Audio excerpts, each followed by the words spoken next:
So we're going to talk about the number one health dilemma today, and the number one health dilemma is obesity and the secrets to how you can avoid it. And I've given you sort of a little hint with my balance figurine up there, because it really is all about balance. It's about energy balance. It's about the way that you balance your lifestyle. So I want to just start by telling you that we're going to get real today, people.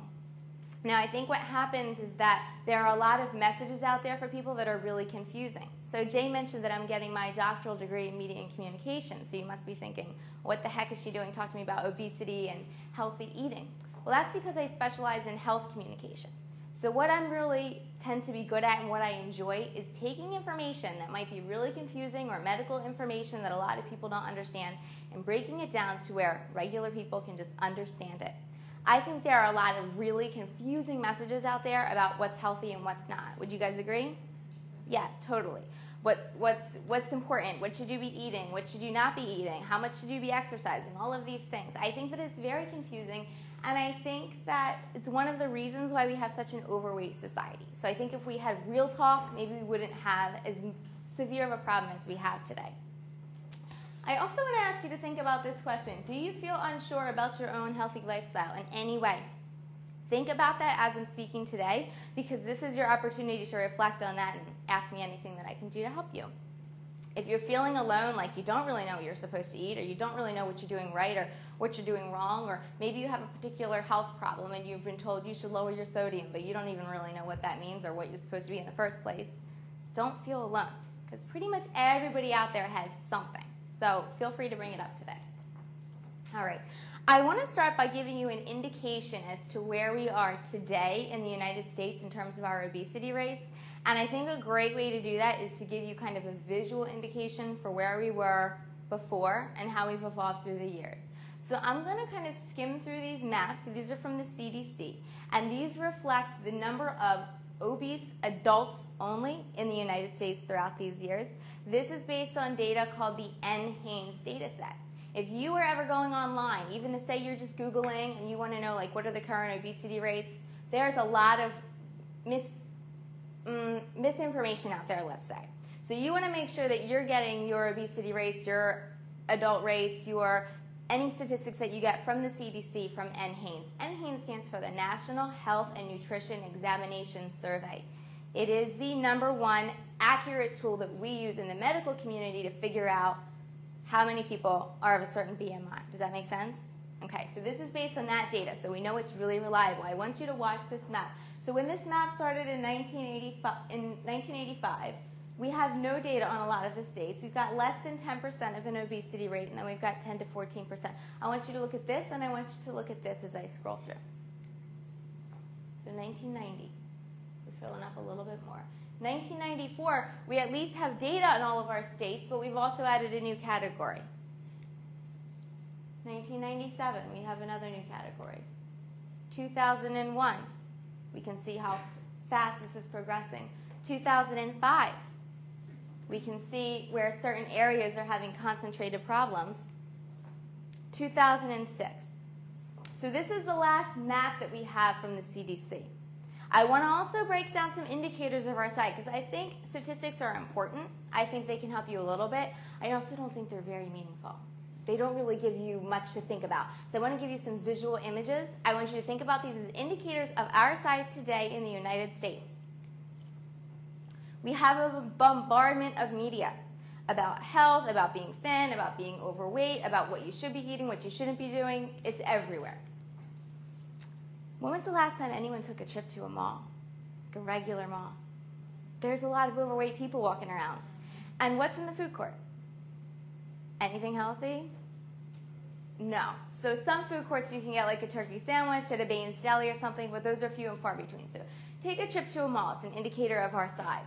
I also think it's interesting that as you go to the mall and you look in the windows and you look at the mannequins, all of the clothes are made for people that are normal weight or thin or underweight, but most of the people walking around the mall are not thin or normal weight or underweight. They're overweight. Fast food restaurants. It's kind of a given, but the beach. And I'm talking a real beach, like, you know, go to the Jersey Shore someday. We're not talking Malibu Beach. We're not talking South Beach.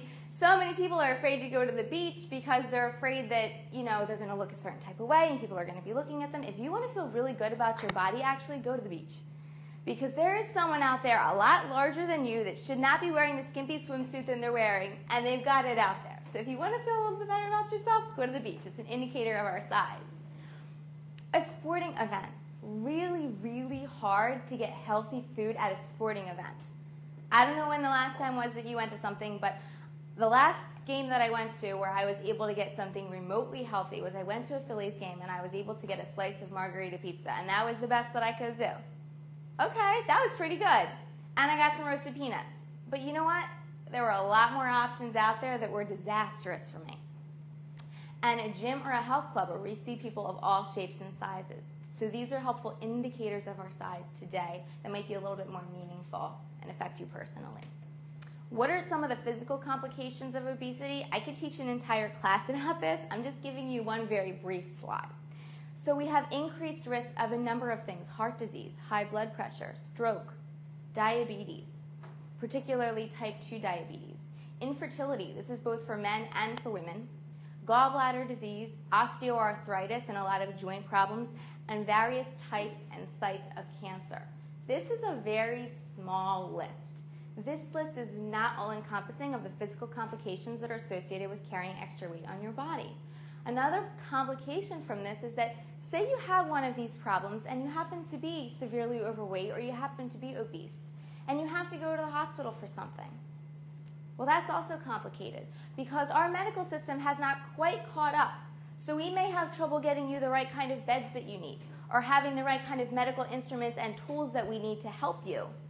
And there are a lot of different companies out there, a lot of rehabilitation centers if you're just coming out of surgery. And they're hesitant to take you in as a patient because they don't have the kind of staff to support taking care of you.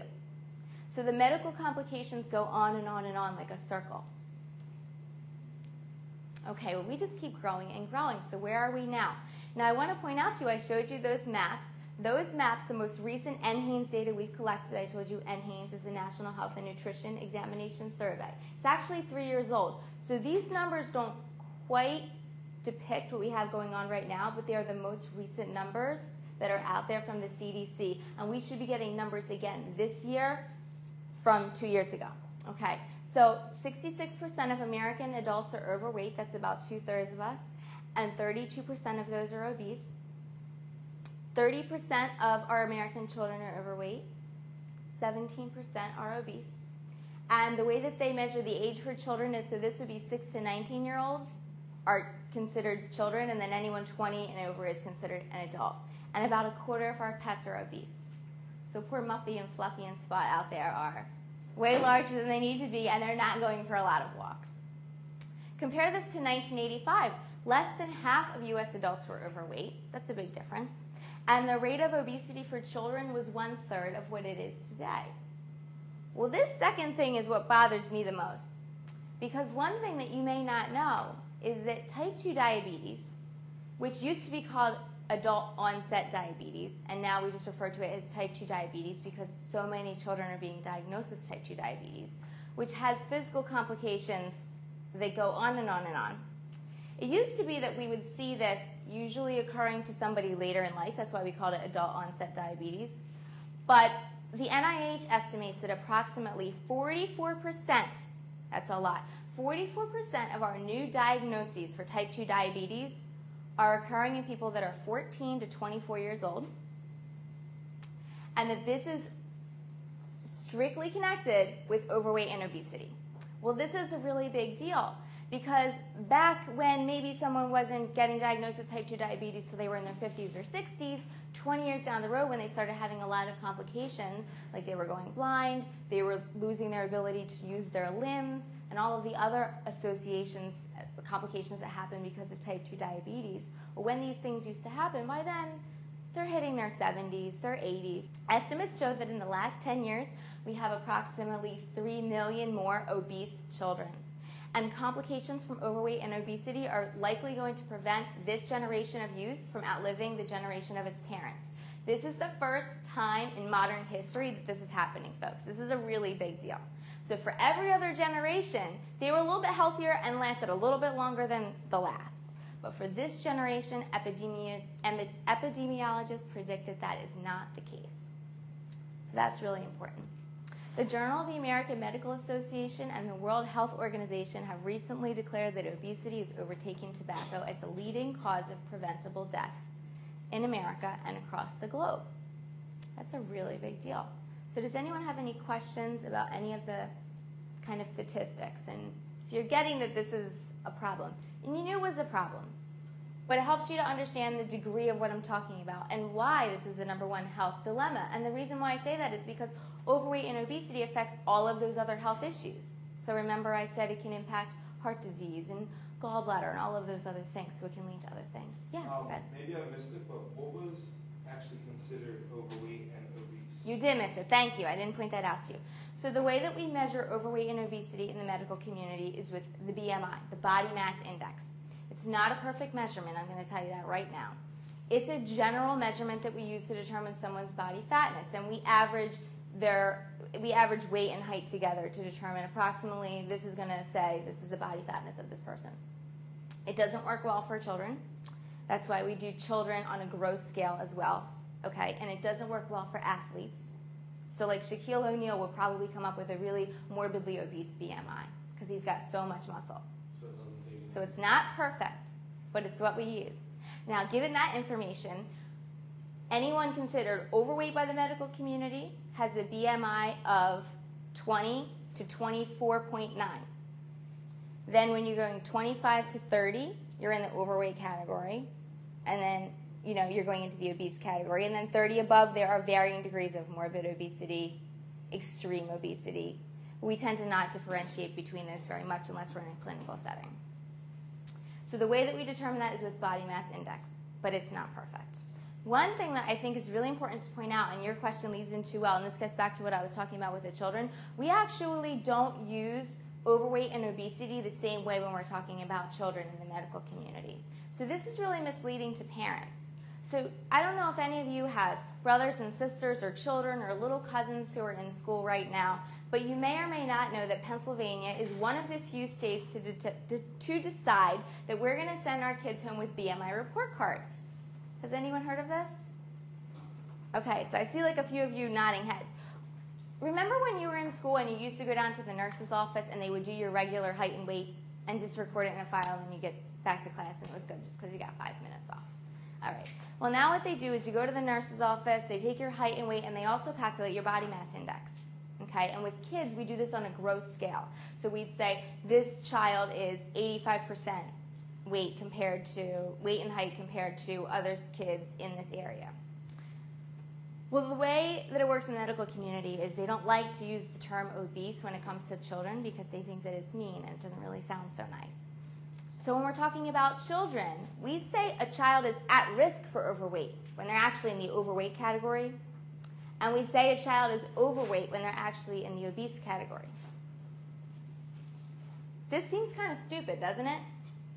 It's really misleading because what happens is we take our children's BMIs and we send home a letter to the parents and, dear Mr. and Mrs. Jones, we just wanted to let you know that Tommy is at risk for overweight. These are his measurements. And Mr. and Mrs. Jones are like, okay, we just made the cut.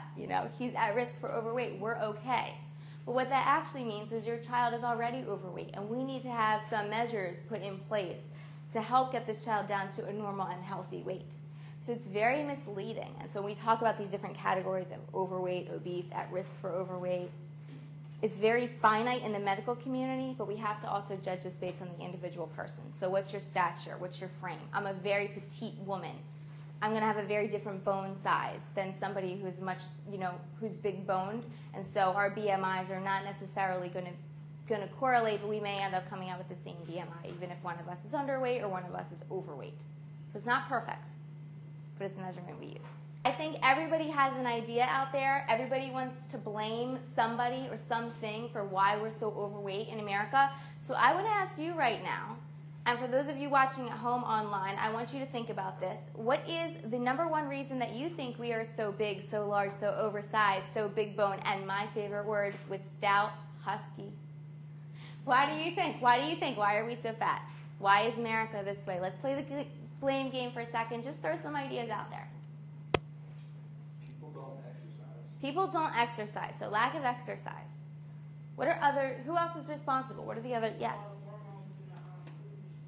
Hormones in fruits. Oh, hormones in foods, okay. Good, very good. So hormones in foods. So we have genetically modified foods, and we're getting our foods from animal sources that are being pumped with hormones, and that affects us to a great deal. In fact, there's also a lot of research out there that shows that hormones in food can lead to a lot of reproductive problems, early things with reproductive systems, so that's a very good one. Yeah. An unhealthy diet. Unhealthy diet. Good, very good. So who else is to blame? Who's responsible for this? Why are we so big? You guys, there's a lot more reasons out there. Conveniency, yeah. So like you want to grab stuff fast, but what's fast isn't necessarily always good for you. It's not always easy. So we tend to go with what's easy, not necessarily what's always right for us. Yeah. Also price. I feel like it's more expensive to eat healthy than it is to eat dollar menu. Good price, exactly. So, like you said, the dollar menu. So it's really cheap to eat unhealthy, but unless we're educated about how to eat healthy in an inexpensive way, which certainly can be done, it seems nearly impossible. And for a lot of people, it seems nearly impossible because they don't have the local resources. So people who are living in North Philadelphia don't have access to a whole lot of supermarkets, don't have access to a whole lot of fresh produce, and they have to go far if they want to get this. Well, that's the added expense of getting on the bus, going to a better supermarket, possibly paying higher prices. So absolutely, very good. So price is an issue, yeah. I mean, if you really want to, push it farther, I mean, you can always just Push it as far as you want to push it. You can always just play the media card and just, Absolutely. commercials with juicy burgers. Absolutely. We blame the media. The media are blamed all the time. They give us a lot of misinformation. They like to advertise, and everything just looks so good on the screen, and then I just have to have it. Yeah, for sure. Media is a good one. Other reasons? Yeah. Larger portion size is great. So we have, I like to say, portion distortion, right? And a lot of times you think it's a better value. They're like, oh, would you like to increase to supersize for just da-da-da-da? And you're like, well, hell, it's only 30 cents more. Sure, give me more food. And we think that that's always the right way to go, but it's not. And we also have portion distortion in that the amount of food that we're served in restaurants and the amount of food that we tend to purchase is not necessarily what we really need. It's usually twice what we really need. Erica, you had your hand up. Genetics are absolutely an important role, and a lot of times it's overlooked. They don't carry nearly the weight, no pun intended, of lifestyle choices, but it absolutely affects. Absolutely. Very good. Any other ideas? You guys have had some really good ones, but there are a lot more out there. Challenge yourself for a second and just think about this. Who is to blame? What are the other reasons why we're responsible? Who says? What's that? Parents. Parents need to take some responsibility, yeah. Especially when we have problems with our children. Do our children get up, go in their car, go grocery shopping, buy the items that they want? No. And as parents, do we have a responsibility to bring positive food groups into the house, some healthy foods into the house, to teach our children about what's good and what's not? I think we do. I think we do. Very good. All right, well, here's my list that I came up with that I hear most often, and a lot of what you guys said is on this list. So, fast food merchants, food manufacturers, who are very tricky and are very, very good at selling you their food, and their packaging just looks so fabulous. Supermarkets. So the way supermarkets are set up, you're walking through your aisle with your cart, and all of a sudden you bang it into one of those displays. Ooh, I think I need to have me one of these. Or you get all the way up to the register, and you're finally ready to check out, and while you're there, you're perusing your little People magazine, and yeah, I'll throw one of these candy bars in my cart. So supermarkets are set up in a way to get you to buy food. They don't necessarily try and get you to buy healthy food. They just want you to buy food. Inactivity, somebody said that. Technology. So we do a lot of things online. We use a remote for everything. I don't know about you, but the last time that I couldn't find my remote, did I get up to look for it? Did I get up to change the TV? No. I just sat there and bitched until somebody came in the room and I said, can you hand me the remote? Right? I mean, there's not a lot we have to get up and do with technology these days. Individual. So individual responsibility for your lifestyle choices. Parents, genetics, evolution, urban renewal. So we have a lot more cities, and we have larger cars, we want to make larger streets, so guess what goes away? Our sidewalks.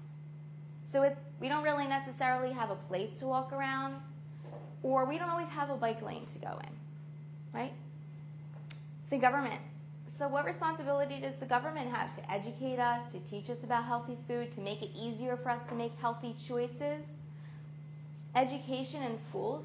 Our kids spend a lot of time in schools, a lot of time in schools. So that offers a great opportunity for an intervention, but not all schools are picking up on this.